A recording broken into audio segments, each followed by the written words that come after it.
have to start, Sergio. We have to start with an apology to Bruno Surace. Bruno Surace, we were not familiar with your game. Bruno Surace scored the biggest upset of 2024 on Saturday, knocking out Jaime Munguía in the 6th round of their super middleweight fight in Tijuana, Mexico. Sarraz was down in the 2nd, appeared to be losing every round before uncorking a straight right hand that put Munguía on the deck. Bit of a quick count. Let's just be clear about that. I thought that was a little quick on the part of the referee.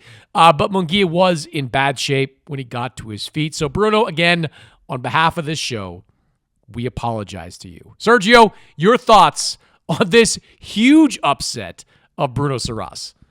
It's going to be the upset of the year, and I agree. I have to apologize to Bruno Surace or Sarraz because I was pretty much saying that we don't talk about Bruno. No, that's exactly what you were saying. Because we didn't have to talk about him because we didn't know who the hell he was. But that's how you make a splash in the division, by knocking out a guy that was supposed to be unknockoutable. What was that word you used? Unknockoutable. Unknockoutable.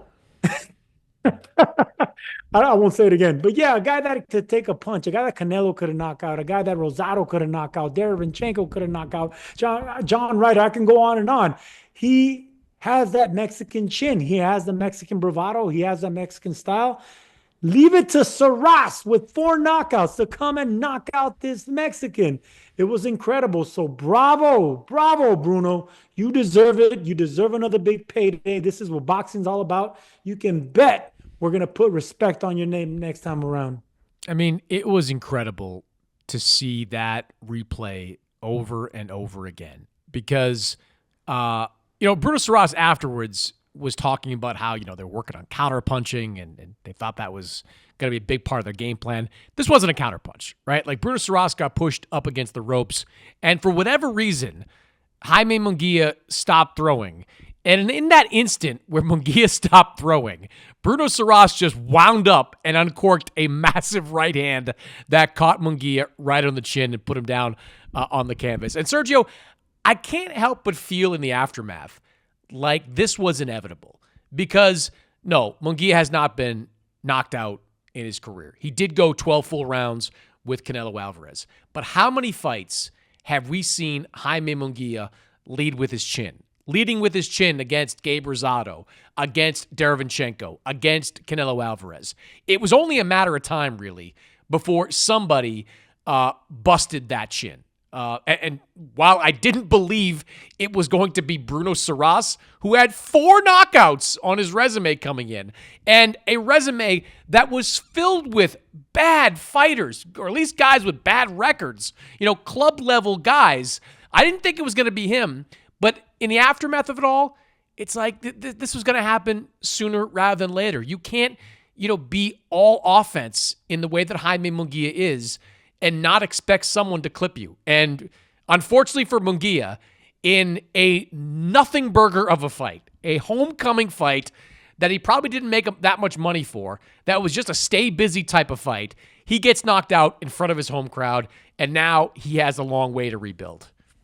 The hometown curse lives on, Chris Mannix. I mean, the hometown curse is real, man. I'm telling you, it's been happening more and more with all these champions and former champions and stars when they go to their backyard and they worry about everyone except the opponent in front of them, and it bites them in the butt. But look, we got to give Sarraz credit.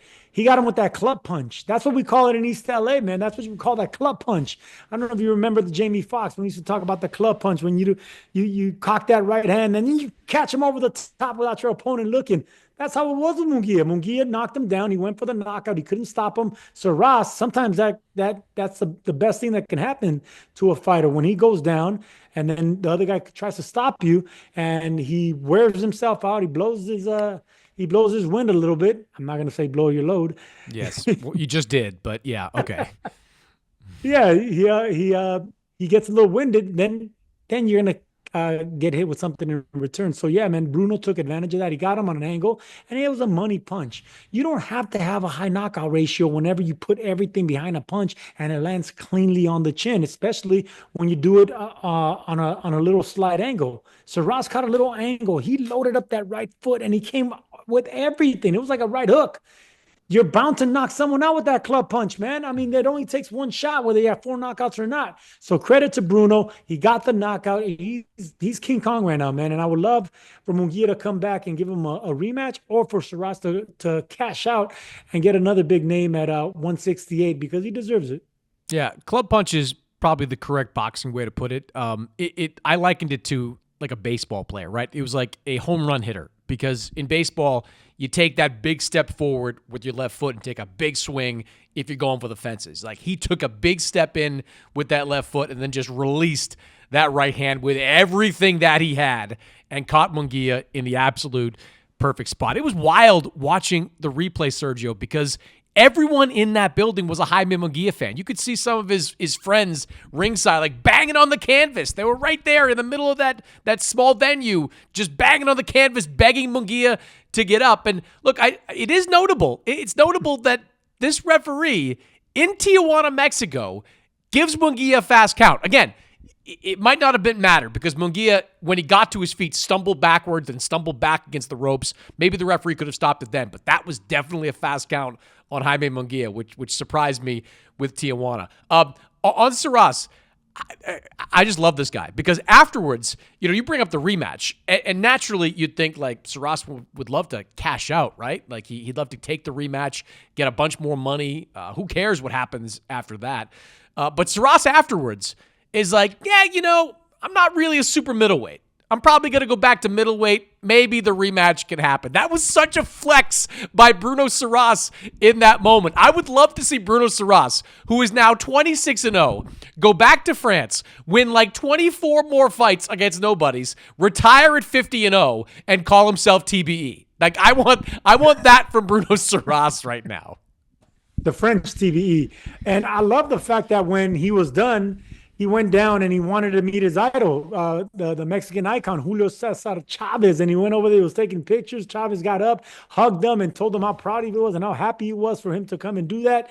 I mean, he knocked out his compadre and TJ over there. I mean, that says a lot. That says a lot for Chavez to get up and pay this man respect. And that's what it's all about, man. I mean, that one special moment that you dream of, it wasn't for the championship, but when you're doing it in front of a legend and you're doing it on television against a former champion, that's the closest thing to it, man. To get that big knockout win on the big stage, nothing feels better than that. Nothing feels better than maybe cashing that check afterwards and knowing you have another one coming.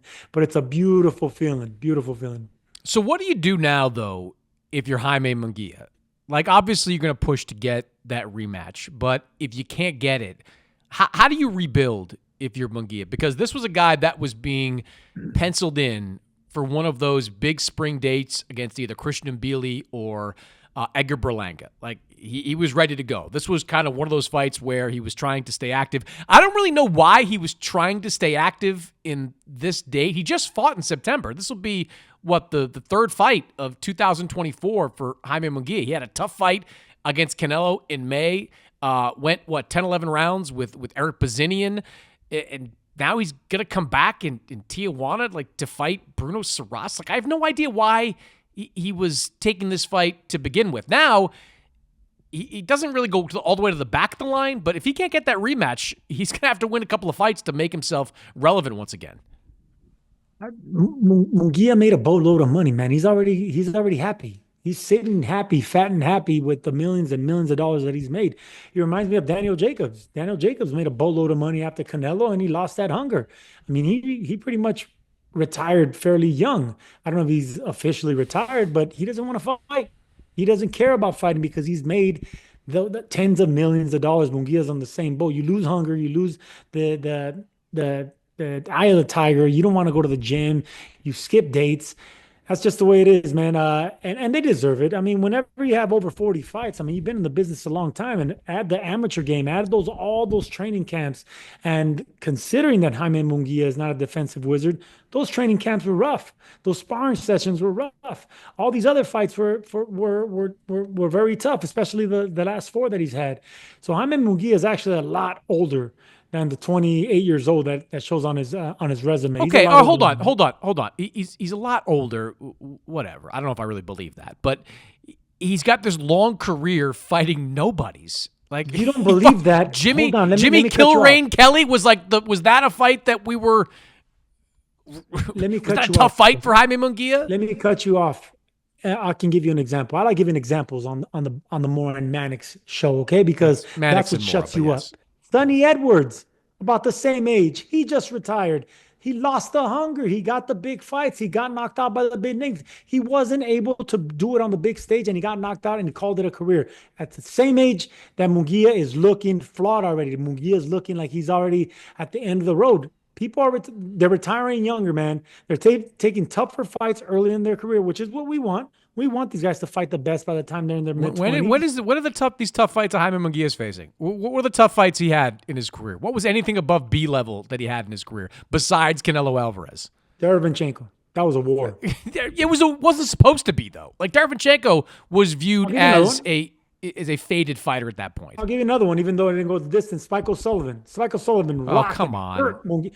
Watch that fight. Munguia rocked But it's him. not a big fight. It's not a big fight. Like, you can say that Sonny Edwards had big fights because Sonny lost 2 of his last 3, and those 2 losses came to Bam Rodriguez, the number 1 guy in those weight classes, and Galal Yafai, gold medalist, arguably now the number 1 guy at 112 pounds. I'll buy that, but I'm not going to buy that Jaime Munguia is somehow burnt out because of his career beating the crap out of the Spike O'Sullivans and Kilrain Kellys and all these other guys that he's been in the ring with. We have been criticizing him for a long time. You included, Sergio, for his choice of opponents. They have not been quality that he has been beating. Now it's going to be incumbent on Munguia and Fernando Beltran. It's going to be on Fernando Beltran, his co-promoter, because I think Top Rank is done. Like, I don't think Top Rank is looking to get into the long-term Jaime Munguia business right now, not after he blew that opportunity that they gave him down in Tijuana. Golden Boy might take him back, but does Golden Boy really want to be pouring more money into Jaime Munguia for less than desirable fights? He's got some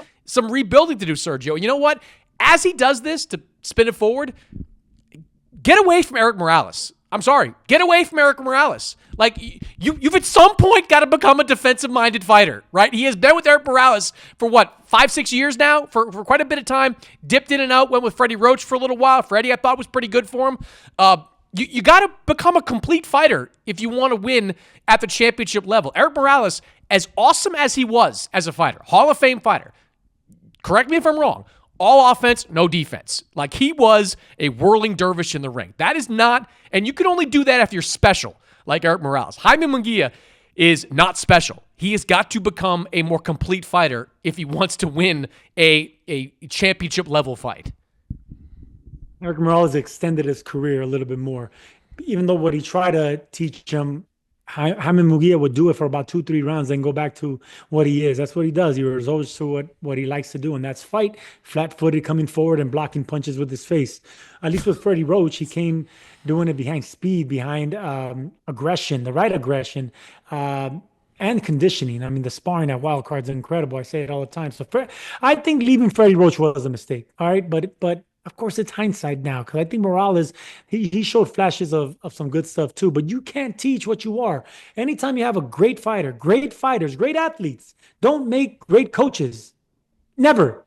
In any sport, pick it, because you can't teach the greatness that was blessed upon you, all right? You can't teach that. There's no, I can't write it down for you, because you don't know exactly what it takes. It's something that had innately built in them. So, when it comes to Jaime Munguia, I just think we're going to see the end of him. I don't think we're going to see too many fights. I think he maybe has 2 more fights.